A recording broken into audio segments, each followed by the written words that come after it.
Shalom, devosi Ayub pasal 30 dan 31. Setelah sejenak menjadi lebih positif, nuansa ucapan Ayub kembali penuh dengan kemuraman. Ayub menyampaikan dengan jelas kondisinya saat ini. Ayub menjadi bahan cemooh orang-orang yang selama ini ia anggap orang rendah. Pasal 30 ayat 1-14. Kedahsyatan menimpanya sehingga ia kehilangan kemuliaan dan kebahagiaan.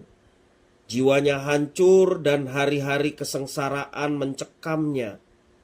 Dalam pasal 30 ayat 15-19.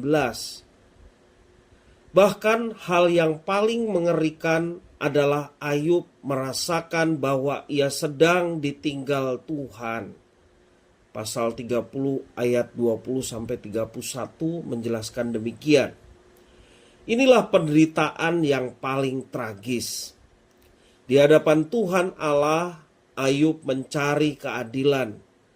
Ia melakukan pembelaan atas kesucian dan jalan hidupnya yang lurus. Itu ditulis dalam pasal 31 ayat 1-12. Juga Ayub membela atas perbuatan dan sikapnya yang adil kepada sesama. Di dalam pasal 31 ayat 13-40 menjelaskan demikian. Dan Ayub tidak ragu atas integritas hidupnya. Ayub tidak berpura-pura di hadapan Allah untuk mendapatkan pemulihan. Ia betul-betul beriman kepada Allah yang dikenalnya. Ia datang dalam kejujuran kepada Allah di hadapan teman-temannya. Imannya membuatnya berani jujur atas perasaannya dalam menghadapi penderitaan. Ia tetap menantikan keadilan di hadapan Allah. Dari keberanian Ayub ini, kita semua sebagai orang percaya juga turut mendapatkan berkat. Kita belajar untuk memiliki iman yang utuh. Penderitaan akan menyingkapkan iman kita kepada Allah. Apakah kita sungguh-sungguh beriman atau sekedar mencari jalan keluar dan kenyamanan hidup? Iman yang utuh membawa kita kepada kehidupan yang utuh. Iman Kristen bukan hanya terdiri dari aspek-aspek doktrinal dan aktivitas agama.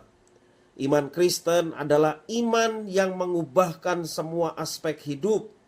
Iman Kristen, yakni iman kepada Kristus sebagai Tuhan dan Juru Selamat, membuat kita dapat memiliki hidup yang berintegritas. Sebab seluruh hidup kita diletakkan di bawah pandangan Allah. Iman yang demikian yang membuat kita tetap datang kepada Tuhan Allah secara jujur pada saat-saat yang paling sulit sekalipun.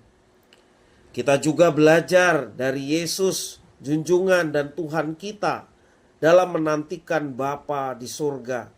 Yesus begitu menderita karena ditinggal oleh Bapa, tetapi ia tetap taat, bahkan sampai mati di kayu salib.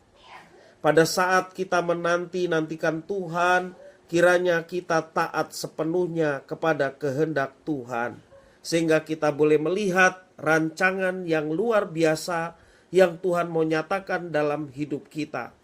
Tuhan akan menyatakan rancangannya, Tuhan akan menyatakan kebaikannya, bahkan mujizatnya bagi setiap mereka yang tetap menanti-nantikan Tuhan dan bersandar kepadanya dengan penuh ketaatan. Percayalah, ketika kita berkomitmen untuk tetap tinggal di dalam Dia dan tetap bersama dengan Dia, kita akan mengalami kekuatan dan akan melihat karya Tuhan yang luar biasa yang ada dalam setiap kehidupan kita. Amin. Tuhan Yesus memberkati.